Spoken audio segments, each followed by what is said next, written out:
Hey guys, Super Collectibles here, and for today's video, I'm sad to announce that yesterday, the legendary Foo Fighters drummer Taylor Hawkins has passed away at the age of 50.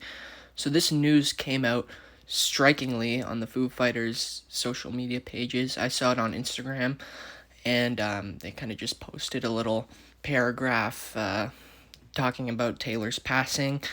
And at first, usually when deaths happen in the rock community, I'm shocked in a unbelievable way where I'm like, did this really happen?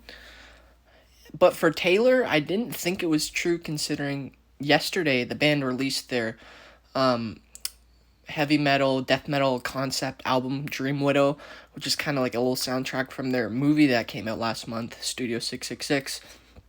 And I thought this was kind of like a little gimmick almost for the movie because it's not a spoiler or anything because Dave says in press interviews, Dave Grohl, that all the members die, they all get slashed up by a possessed Dave Grohl. So I thought this was kind of that, but then it was a little too specific, and the words used, like, our hearts go out to his family, wife, and children. And then I was like, oh no. Because the band's already on tour and they were in South America. They were going to play, and Taylor was in his hotel room, and he passed away an hour before their show. Around like 7:40, his body was discovered. And this is just very sad because Taylor, honestly, in rock, he was one of the best, most energetic, positive guys. And his drumming just matched no other. He was just so positive.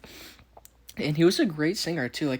When Dave Grohl went behind the kit, Taylor would hit the vocals, sing some Queen stuff. He was really good. And he was always just for 50, he looked 25, the youngest. He was just fit and energetic. So, cause of death obviously is unknown. Me personally, I think could have been a little accidental overdose or something, but I can't even judge. We don't know the truth. So, I'm really curious what the Foo Fighters are going to do if they're probably going to continue the tour, maybe the next 3 shows, probably not. But their show that an hour before Taylor died, a few people on stage announced it, and then they started putting candles on stage, listening to Foo Fighters, and some candles were put at the hotel where Taylor passed. So this is just very sad news. I don't know the condition. I don't know what Foo Fighters are going to do moving forward. They're probably going to stick together, but it'll be very sad to replace Taylor. And I would assume, too, Dave Grohl should get behind the kit and do tribute, playing Everlong or something, but I just can't imagine anyone else replacing Taylor Hawkins. So this is a very sad day in the rock community, and Taylor Hawkins was a fantastic drummer. And I saw the movie, actually, today is a month to the day that I saw the movie.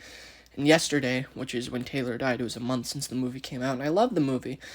I didn't do a review, may have noticed that, but I really loved, Taylor was just himself. He was brutally honest, and for not even acting, he was just so good. I love the part when when Dave's possessed and he's we're gonna count it 5, 6, 7, 8, and then Taylor was 5, 6, 7, 8, like dancers.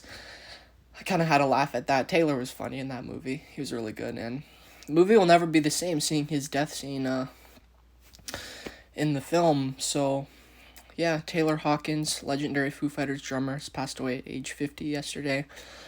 News took the media by storm. Surely shocked me, and for sure going to be listening to some Foo Fighters this weekend. Bye, see you next time, and rock on.